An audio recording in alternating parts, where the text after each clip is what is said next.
Hi, everyone, and welcome to another edition of Palma Yacht Crew Vlogs right here on Yachting International Radio. My name is Ria. I am your host, and today we have Mairi Wilson coming all the way from Mega Yacht Services in St. Martin. How are you? Hey, doing well. How are you today? Well, I think we're all feeling a little bit, I don't know, locked in. Yeah, the stir crazy is settling in. Yeah, for sure. Well, you guys didn't actually, I know in Mallorca, they started on the 14th of March, and in Italy, they started, I think maybe a week or two prior to that. Straight across Europe, there's been some issues now. North America, they're starting to do that in a different scale.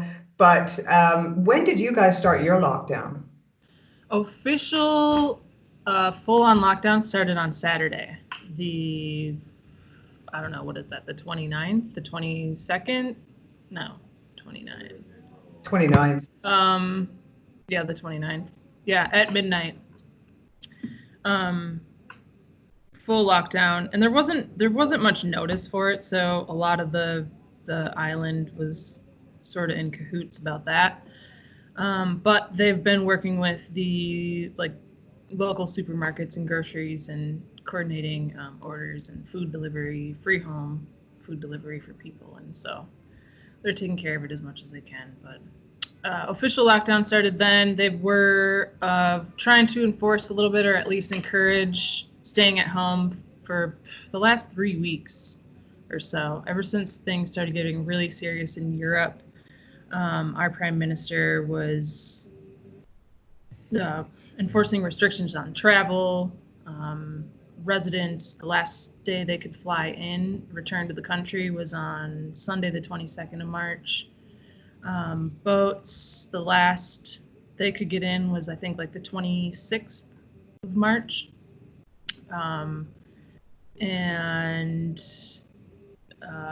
yeah, I mean, there were a few things, like with crew. There were some temp crew that went up to like Turks and Caicos in the Bahamas and then couldn't come back because of the travel restrictions that were enforced here.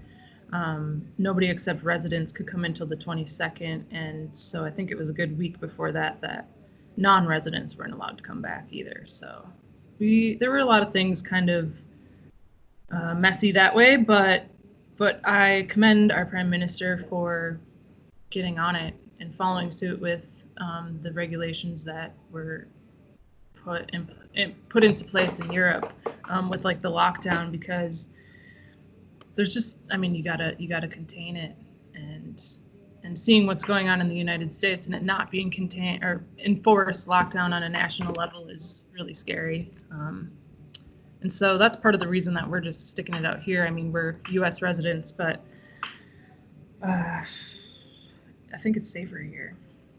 What is the yachting situation like there? Like, your season was just ending anyways, wasn't it?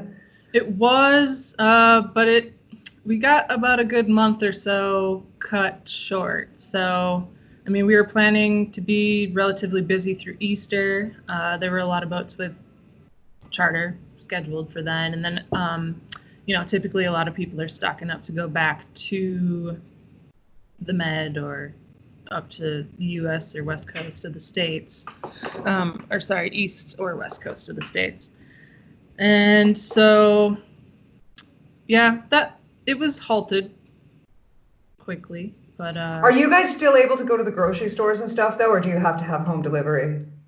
You have to have home delivery. So as yacht agents, we get a disaster pass signed by the Prime Minister, and so we can service our clients in the marinas for an emergency, whether it's food or medical, that sort of thing. But everybody, obviously, crew are all on lockdown on board, and no stores are open. They're only open to emergency situations, and then they're doing the home delivery for residents and all that, of course. So how many yachts do you have that you're servicing currently that are on lockdown that you need to take care of at the moment? We only have one, actually, here. Yeah, a couple of our sort of regular clients headed over to Gibraltar a week or two ago, and Yeah, these guys have about 16 of them on board, and so we were doing a couple little shops for them each week because their boss really wanted all the crew to just stay on board and not be running around anywhere. So they had us doing all their provisioning last week, and then Friday we did a delivery, and in the afternoon we were in touch with the chef because there was sort of a rumor, it wasn't official notice yet, but that the Prime Minister was going to be doing a total shutdown. And so we did a huge shop for them Saturday morning and stocked them up for a couple of weeks, but it was a zoo. So what happens then? Are you able to get supplies if they need them? Are you still able to get supplies then? Yep. So with our disaster pass, we can do that. And like yesterday, I know we were talking a little bit yesterday, and of course there are like thousands of people applying for the different passes to be out on the road or to go to the stores or to get around for work if they're still considered an essential or emergency business or personnel. So they're really overloaded with that, but there is like a medical emergency form you can fill out, and you can even do it on your phone because not everybody has printers and so on and so forth. And you can take that with you. And we actually had to do that yesterday for one of our clients. They had some prescription that we had to pick up for them that was running out today. And so we just went ahead and filled out that form, got to the pharmacy, delivered it, and then got back home without any trouble. Actually didn't even get stopped anyways, but yeah, you gotta have Well, I guess in France they've got the same situation in place. I know that in Spain, you actually, it depends on where you are. It's funny, sometimes it really does come down to the police that stop you as well, or if they stop you at all. Because I've heard stories in Spain of some people getting stopped because they're going to the grocery store, but they're going to a different grocery store than the closest one to their home, so they can find. Whereas other people, they haven't been bothered. So it does sometimes seem to depend on who it is that is interpreting the law at that specified time, I guess. Yeah. But it sounds like you guys are really solidly locked down. Yeah, yeah. Yeah, we went yesterday on a little walk with the dogs. It's our good excuse to get outside of the house. And we live next to a golf course. We were out on the golf course because the dogs don't really get to get grass under their toes all that often. And of course, there was like a golf course attendant that came up on the cart and was like, "You're supposed to be home. Stay at home. That's the law." Like kicked us off the golf course. We're like, "Well, okay, sorry. What are you doing out here?"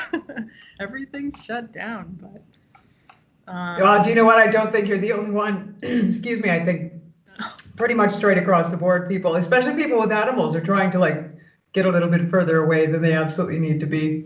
Yeah, yeah, we have like a dock. I mean, it's not. We could always spray anything we need to into the lagoon, I guess. But yeah, we were gonna maybe even be fostering a few other dogs, just because with this lockdown, the clinics weren't going to be open unless an emergency, so there were going to be these animals that were just left in kennels, and but they all ended up being placed. So. Well, that's good. How long is this amount of lockdown going to last, or do you know yet? Well, it's a minimum of 2 weeks, and so we have 10 days to go or so. I imagine it's going to be longer than that, though. So have you ever spent this much time together with your husband in the house? Yeah, kind of.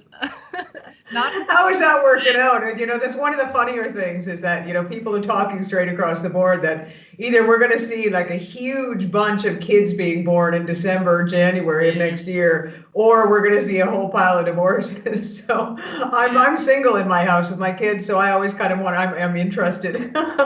Well, for the baby's sake, I hope that's not the case for us at this point. And then, same for divorce. I don't think we're gonna. I think we'll make it. He's over here commenting, saying it's been really nice. Oh, there we go. See, one of those good stories. Well, everyone's talking about the coronavirus at the moment, and I think we've covered that well in your situation. But you and I came up with a really cool. Well, actually, you came up with a really cool idea, and I jumped on board. What is it that you're looking to do in the future with Yachting International Radio? I just sort of threw out this idea because, these are kind of like coffee talks, so that's how I originally knew you with your podcast. And I said, hey, do you ever do like happy hour podcasts or chats?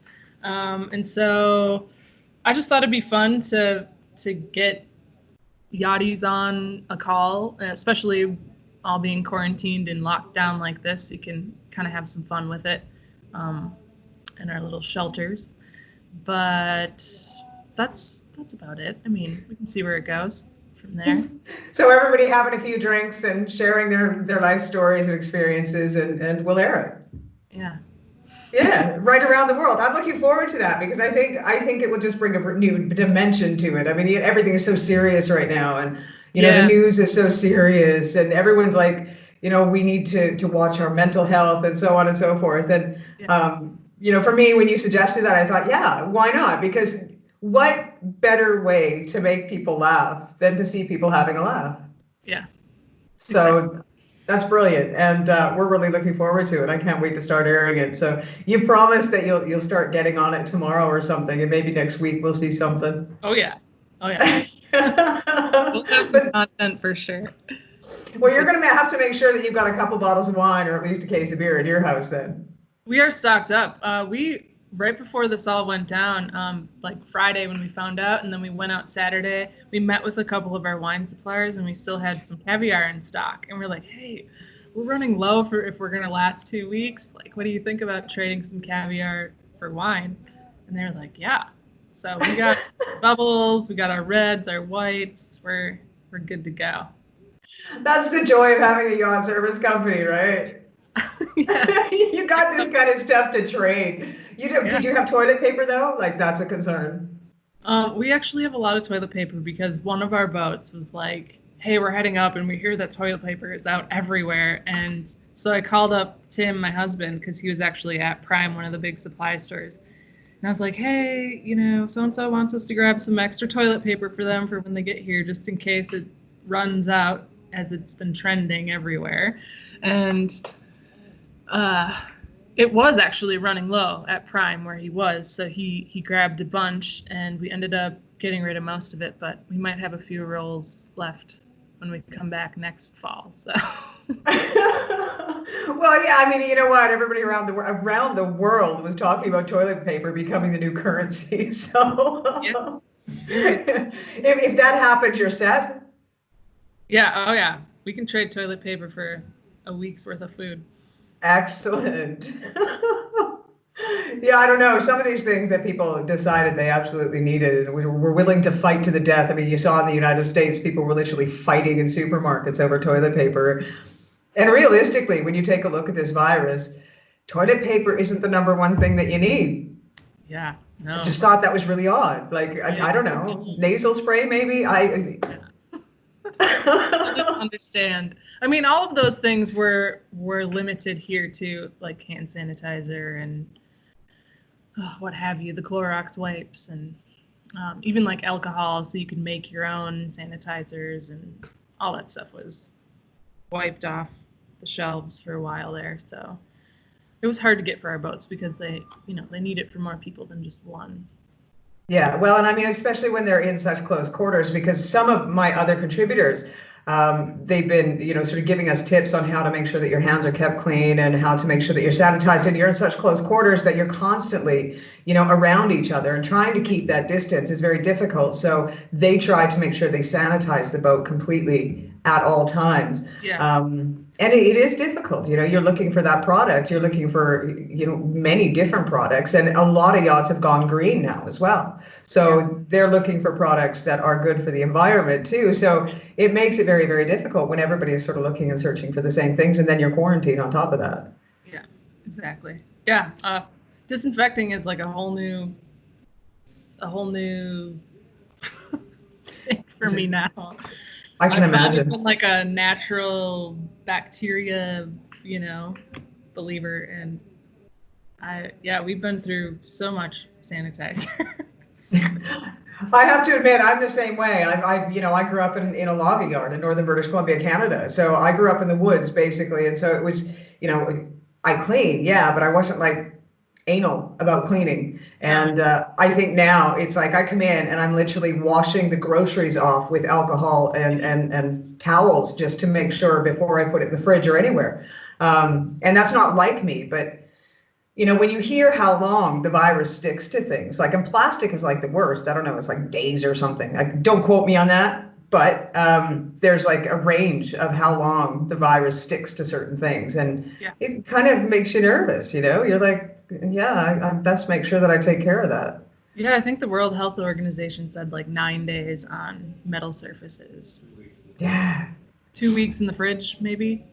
Oh, great. Well, Yeah. that's, then you start worrying about things like, you're going to eat a grape and you're like, ooh, no, Yeah. no, no, best wash it. You don't know if you've washed it before because you're washing everything, but you're not sure if you missed. It's just, yeah, I think we're all going to come out of this a little bit OCD. Yeah, I think so. My cantaloupe was like decomposing within 30 minutes of wiping it off. Oh, no way. Maybe I shouldn't have wiped that off. But isn't there something you can buy to mix with water that is for fruit and veg? Yeah, I think traditionally, if you just like soak it in water and vinegar for a little bit, it's probably good. I don't know about like a cantaloupe, but also, I mean, you don't really eat the rind of the cantaloupe, so if But you did you wipe it with alcohol? we had like our kitchen safe sanitizer spray and our wipes, and so everything we were just like picking up and wiping, and that was there. And it was already like kind of sweaty, and by the time we were done and getting everything sorted to like make our dinner, I was like, wow, that is looking like soupy already over there. No, no. Yeah, I'm pretty sure that the kitchen strength sanitizer is probably not the wisest to use on your fruit and veg. That's just me, No, though. no. Yeah, no. Well, like when we did our big delivery on Saturday, it's like they're wiping off all the peppers with Clorox wipes, and like, Wow. you guys should probably rinse those when you get on board. Oh, yeah. Yeah. Oh, my goodness. Oh, see, I didn't realize we were going to that extent. I mean, a lot of the yachts that I've seen, the ones that have been doing podcasts and things like that, they're showing how, they're using these natural products to clean things and stuff. And I didn't realize that people would think to use Clorox bleach on veg because that You would guys should seep follow right in. them. What's that? Sorry? I said I was gonna say I should follow them and just post that up on our pages too, just to share. Yeah, actually, you know what? One of the ones that is really good is the Green Stewardess. She's based out of France, Antibes, and she has some absolutely great tips on Instagram. So I would follow her on Instagram and get her information because she's absolutely brilliant with what she does. And she's my eco tips warrior. So Cool. yeah. Anyways, I know that you are probably, really busy. Yeah. Yeah, at the moment doing stuff like walking your dogs. Yeah. Doing your hair, maybe cleaning, as we all have so much to do in these days. But I am really looking forward to happy hour and seeing what you bring us. Yeah, me too. It's gonna be fun. Yeah, and keep us up to date on what's going on in St. Martin as well, and when and if you do get the restrictions lifted, if indeed it ends up being extended, as so much of the rest of the world has ended up being extended, because we've all started with 2 weeks to begin with, Right. and then it's gone to another 2 weeks, and now they're talking about another 2 weeks. So none of us really know. Do you know the number of cases that you have there right now? We have had, as of today, there have been 75 between the Dutch and the French side. Confirmed cases. Testing is limited, as it is in most places, but there have been 8 deaths already Oh, wow. on the French and the Dutch side total. So for a really small place, that's up there. I think maybe it's going to plateau. I really hope so. And that's, with when maybe these things get lifted, it might be it'll be interesting. It'll be worth having a camera around for that, because I have a feeling that the rest of, like, we're not going to be opening borders, but we Yeah. ourselves as this little 37 square mile island might be like a little bit more free, and everybody's already like, oh, just wait until we can have our first drink together, go to the beach again. And so it's going to be fun. The Yeah, Caribbean. I think everybody, every country, to be honest, is probably going to be keeping those borders shut for a good bit of time, Yeah. even after they start releasing restrictions, for Yeah. sure. Yeah. Because that's the only way to do it. I mean, you can't. That's why the virus spread so quickly, was because we are such a borderless world, and millions upon millions, billions of people, flying from here to there, and all it takes is one touch, and that's why it got so far as quick as it did. So it's probably a good idea to quarantine it in, once we get out of our lockdown. And I feel pretty safe too, being on an island, to be honest, because once we shut the island down and we know what's going on right here in our own area, it's easier to, keep it safe anyway. Exactly. Yeah. Do you know if anyone other than the U.S., like country-wise, that's been infected, hasn't enforced lockdown on a national level? Has the UK? No, the UK, well, they have sort of, but they're suggesting, and I think they were told, but I just saw a news report from yesterday morning, or was it this morning, that now that Easter is here, they had a car accident on the M5 because between a caravan or two caravans and a couple of cars, because the entire cities were emptying out in their caravans to go on holiday. Oh no. Yeah, so I mean, it's the same with the US as well. It's like they're not enforcing it to the point where a lot of other countries are, where you get fined Right. 600 euros to 3,000 or dollars or whatever your currency is. They're saying we need you to stay home, and these are the rules. But Mhm. the US and the UK, both of them are thinking, oh, they don't understand the gravity of the situation. And I don't understand in the UK why now, with even their prime minister being struck ill and in the hospital and spent 2 nights in intensive care with coronavirus, why they're not actually grasping it. Yeah, yeah, it's amazing. I mean, it's the same in the U.S. At a state level, a lot of states have been on kind of like lockdown, and people going north, like in the Midwest and whatever, it's really a lot of people have like summer places or cabins up north. It's kind of how it is there, and they are restricting people from leaving anywhere that's outside of their region within like their driver's license. Yeah. A Well, I big mean, it's concern with going up north for them is that these are in very like remote places, and so the hospitals are only so big and blah blah blah blah blah. But yeah, a lot of people were like, well, if I'm going to be stuck, I'm just going to go up to my cabin and hide out up there. And like Minnesota was like, nope, not going to happen. Wisconsin cut it off. Yeah.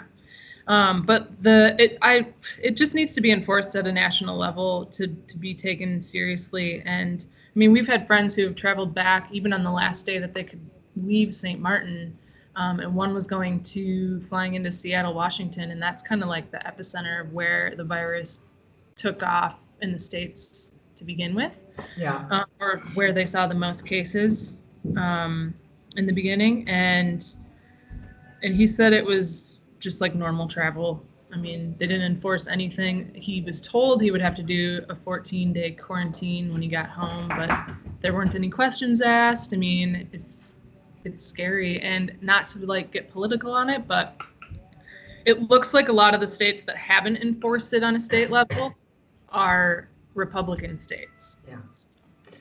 Well, I think that most everybody is taking, we take the way we should handle things from our leaders. And I think, unfortunately, and it happened in the UK as well. At first, Boris Johnson was saying that, well, we'll just have a herd immunity and it'll just happen. And then we had Trump as well saying, oh, it's nothing. It's just, it's just a Chinese flu is what he called it. And now all of a sudden, it's getting real.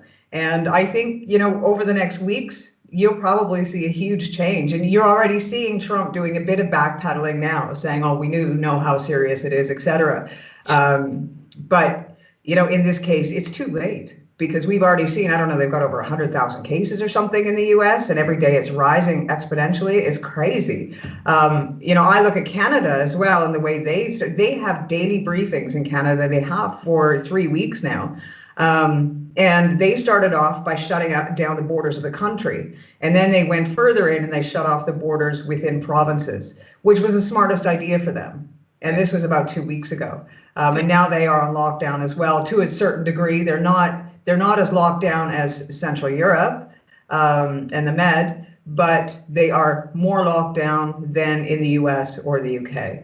And Canadians in general, they tend to listen to when they're told to do something, they tend to do it. Do you know what I mean? They're a little bit more, I don't know, acceptable and agreeable people. But the Americans, I think it's just a different in structure as well. They feel that the American way of life means absolute freedom to do as you wish, when you wish. And it's just a different concept, Yeah. Very divided. Yes, extremely. Yeah. It's to an extreme that I don't see quite as much in other countries, but well, I guess we're all going to learn a big valuable lesson from all of this, and at the end of the day, in the end of this year, we'll be able to take a look back and say, okay, well, this country did this country did this, and this is how we need to approach it in the future. It's a shame that we have to have disaster at such a global scale in order for us to learn some very valuable lessons, but sometimes that's what it takes. Yeah, I hope some good can come from it. Well, I think as a whole, human nature has become a little bit kinder. I just hope that we continue to be kind after it's over, because I'm not so sure that we're capable of doing that. But fingers crossed it continues. I don't sound like a cynic at all, do I? No, I'm thinking of myself as like a cup of hormones, and it's like, are we gonna put the fire under it or put some ice in there and cool it down? Yeah. In this sort of like I said earlier, I mean, Tim and I we've worked for ourselves for a lot of years now, and now we're working together, and so it's not a total like foreign thing for us to be locked in the same place or working in the same space all the time, living and working. But yeah, it's just I feel like the stir crazy's sort of trickling in a little bit there, where I'm like, Yeah, well, just wait until you're locked down for a month, and with the possibility of 2 more weeks, and we'll talk. How's that? Yeah, well, we're fortunate. I mean, we feel really, really fortunate, because I'm looking out right now at the lagoon, and it would be so, like, my apartment last year would be a different story. We would, we'd probably be nearing that like divorce count of people over there. Well, the last time we interviewed you, you actually had the computer turned the other way around, so we know what that view looks like. And yes, a lot of us are very envious at this moment in time. That'll be the happy hour view. Yeah, well, it should be. Actually, it's funny because a lot of these crew, that they're stuck in crew houses off the water. So I'm sure that a lot of them are wishing that they had somewhere like you, or at least a view of the water, as it were, to pretend that they were near anyway. Yeah, we're lucky. I mean, like I said before, if we were in a totally small, crammed in space, I don't know how I could do it. Dogs. You would manage one way or the other. Anyways, thank you very much for joining us. And like I said, everyone tune in. We're going to have happy hour. I will do the announcement.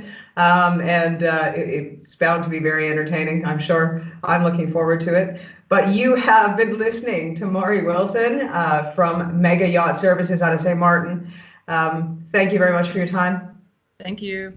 We'll see you soon. And do please tune in for another edition of Palma Yacht Crew Vlogs right here on Yachting International Radio. My name is Ria. I have been your host, and we'll see you next time.